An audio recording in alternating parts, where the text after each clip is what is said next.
జ్వాల కడుపు విషయంలో కరాల చెప్పిన మాటలు నిజమా కాదా అని కన్ఫర్మేషన్ కోసం నాగేశ్వరి జ్వాల దగ్గరికి వెళ్తుంది. కడుపు మీద చెయ్యి పెట్టగానే గరుడ అరుపులు వినపడడంతో నిజమే అని కన్ఫర్మ్ అయితే చేసుకుంటుంది.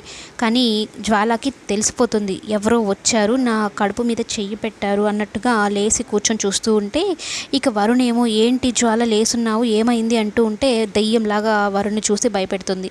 ఇక నాగేశ్వరి ఏమో భయపడుతూ ఉంటుంది. పంచమికి చాలా పెద్ద ప్రమాదమే జరగబోతోంది, జ్వాల కడుపులో గరుడ ఉంది అన్నట్టు అనుకుంటూ ఉంటుంది. ఇలా అనుకుంటుందో లేదో జ్వాల పంచమికి ఎదురుపడుతుంది. పంచమిని గొంతు పట్టుకొని మెట్ల మీద నుంచి కిందకి తోసేస్తుంది. ఇక పంచమి దొర్లుకుంటూ వచ్చి కింద పడిపోతుంది.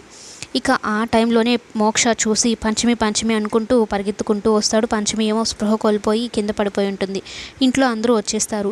పంచమి కళ్ళు తెరిచి జ్వాల అని చెప్పినా కూడా జ్వాల అయితే ఆ టైంలో అక్కడ ఉండదు, కావాలని చెప్తుంది అన్నట్టుగా మొత్తం కథని ఒక మలుపు తిప్పబోతుంది జ్వాల. కానీ మోక్షకి మాత్రం జ్వాల మీదనే ఖచ్చితంగా డౌట్ వస్తుంది. ఎందుకంటే పంచమి చాలా జాగ్రత్తగా ఉంటుంది.